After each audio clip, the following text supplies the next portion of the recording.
I'm going to do the position again, but I'm going to show you a second attacking position that we call the ultimate. Here we are. We're bringing the shallow lasso. I'm defending. I'm keeping him in position with my other leg, really hooking his back, making sure it's not being meddled with. Here. All right. Bring him down. Draw him back here. Now, if at any point you feel like they have too much ability to move, what I like to do is make sure you control the hips and withdraw your knee and just make sure that they're on the mat as best as you can. We don't want this hip starting to make its way up, and especially when we don't want it pinning our limbs down. Another way I'll attack here is by taking my high elbow and going behind his arm and drawing his head and arm like this. As you can see, he's got no limbs now, and I've got one, which is great, if I want to talk to him about something while pulling his teeth out or what have you. But it's not going to give me the ability to choke him, with the lapel at least. As you can see, there's quite a lot of slack. This happens every time. And there's just not a lot of ability for me to remove this slack. Even with both arms, this slack is still present. This happens every time. It's just, you won't find these easy lapel chokes. Instead, what I tend to do, let's turn a little bit, Irvin, if you can. Good. What I'll do here is choose to Ezekiel. Just place my fingers in my own sleeve, drag this across his neck, and get this Ezekiel finish. All right, it's really, really easy. I can take my time. Irvin has no limbs to defend here. So again, I'm just going to put my fingers in my sleeve and bring my hand across his face and find this Ezekiel. If I prefer instead to attack his arm, this kind of old school Jiu-Jitsu arm bar is available.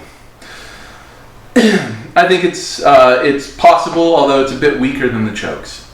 Finally, I can pin his arm to the ground with my knee. I'm not going to do this on my opponent. And come to a can opener style position and really get a powerful crank on his neck. It's awful, and I wouldn't do that to my friend Irvin. So those are the primary attacks from the Shallow Oma Plata back take, and may very well be called a leg hammerlock if you're so inclined. I don't have particular nomenclature that I prefer, which may be a foolish mistake on my part, but doesn't really need it just yet. So let's talk about other novel ways to enter this position.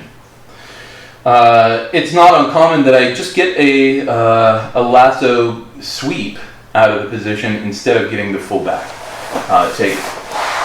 So from here, I may just underscoop his leg and use my knee and both my knees, frankly, and drive him over in this direction.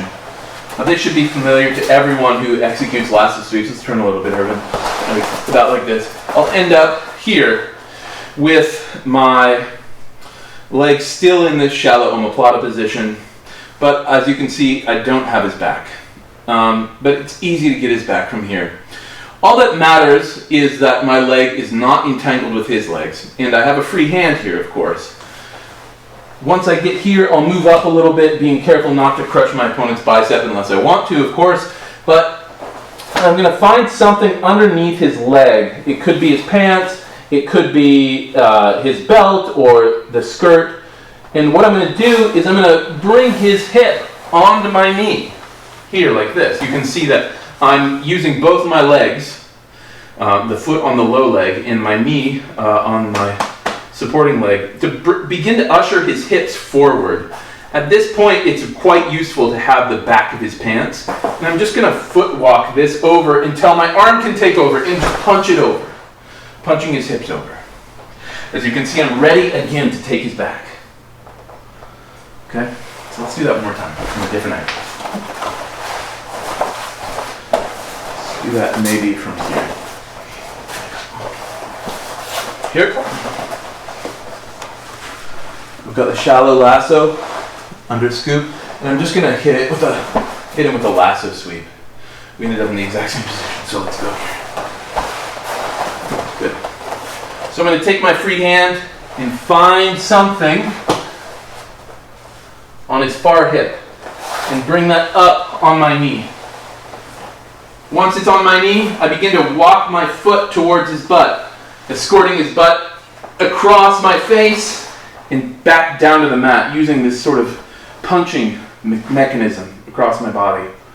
Once he's here, I'm going to escape my knee again. Boom. He's going to drop to the mat and I'm going to find his back. Okay. It's really easy.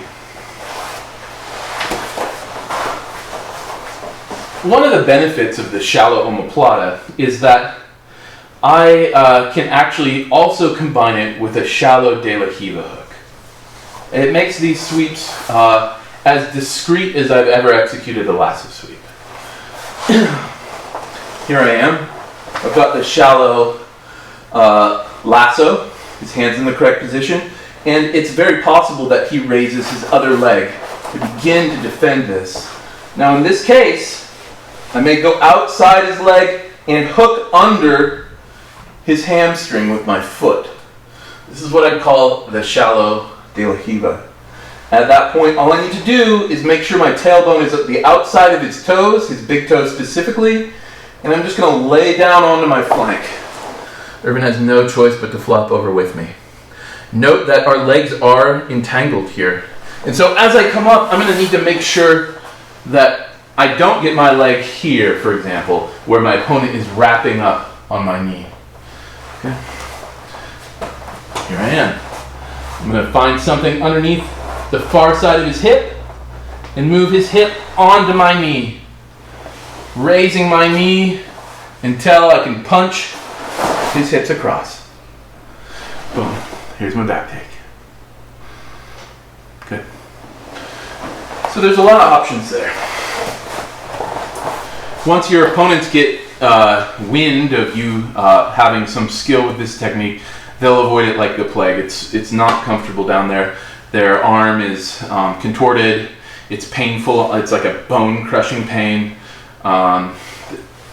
Sometimes I'll get taps just because I've cut off circulation from their arm for so long that they're concerned about the well-being of their hand, for example. So it's not a particularly fun position to be in. It's also just really demoralizing. There's nothing to be done once the position is locked, and particularly once I've made the back. It's just it's same feeling as drowning or something like that. Not that I've drowned before, but